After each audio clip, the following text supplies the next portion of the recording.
I'm not going to call anyone out by name, but in the past year, I've stopped submitting to about 90% of Medium publications. In this video, I will be breaking down everything you need to know about Medium publications in 2023.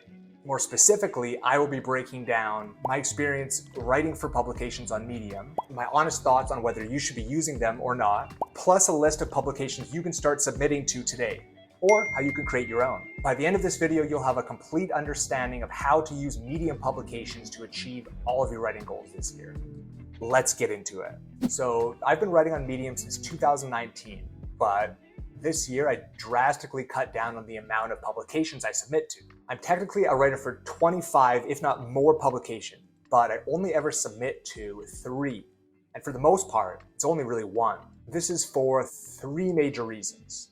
1, efficiency. It's important to be consistent on Medium, and I've always found it very inefficient to submit to publications that take a long time to get back to you or are too picky with their requirements. Arbitrary requirements. I totally understand publication owners and editors wanting their publications to have a cohesive aesthetic, but some take it a little far. Personally, I have a style I like to use for headings and often take artistic liberties with block quotes. If editors are too picky with their formatting requirements, it just feels too constricting for me. The lack of real readers. There's tons of publications on Medium, some big, some small, and what I've learned over the years is that bigger isn't always better. This is because a lot of the large publications don't have a lot of active readers, or a lot of their followers are writers who don't necessarily come to the publication to read other people's work. Personally, I try to stick to publications that can offer me the most exposure and are easy to work with. Although everyone is different and writes about different topics, these are the publications I've been submitting to most often. Okay, now here are my honest thoughts on whether you should be submitting to publications or self-publishing. On Medium, there's 2 options for publishing your articles. You can either submit to a publication to have it be broadcast on not only your own profile, but the publication's homepage as well.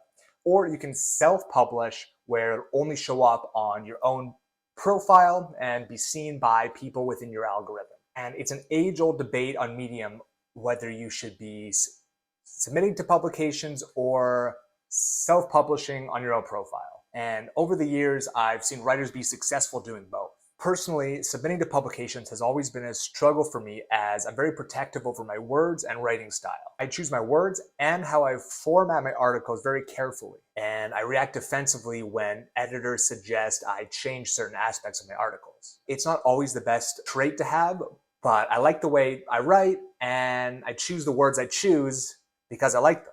Although there's many factors at play, here's when I would suggest submitting to publications. When you're just starting out to build your own community, when you're aiming for a viral article, or when you're writing niche specific articles. And here's when I would suggest you self-publish. If you don't feel as though your writing fits into a specific niche, if you like to publish often and don't want to wait for editors to get back to you, or if you already have a sizable audience and don't feel the need to submit to a publication for additional exposure. Another benefit of self-publishing is that you can schedule your posts ahead of time. Personally, I do a hybrid of both. I aim to post 2 articles per week as a minimum and try my hardest not to have a gap larger than 4 days between posts. So when choosing a publication, I really value publications that I know will publish my articles within 24 to 48 hours max.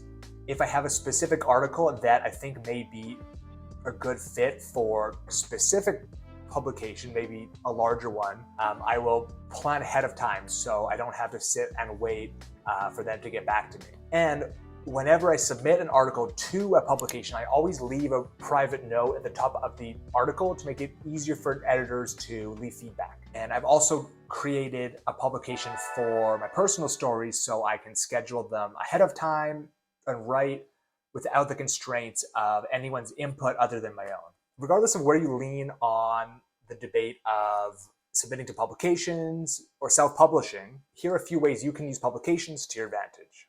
To find top performing stories, if you add /archive to the URL of any publication's homepage, you will see a list of the most read stories. This gives you a great understanding of what headlines work and trends in popular topics. You can also type /latest to see a list of the latest stories within that publication. This can be helpful when deciding what publications to submit to, as you can see the type of engagement some of the recent articles have gotten. Create your own publication. Most publications have their submission guidelines pinned to the top of their homepage with instructions on how to apply to become a writer.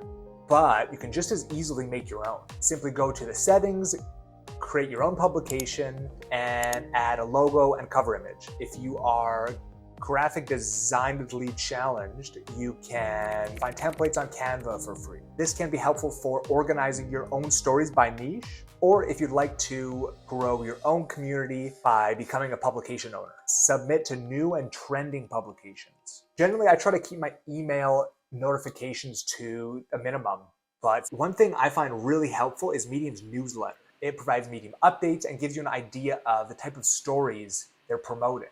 In last week's newsletter, they shared a list of new publications that are currently accepting new writers. These are publications Medium likes, promotes, and will likely promote stories within them as well.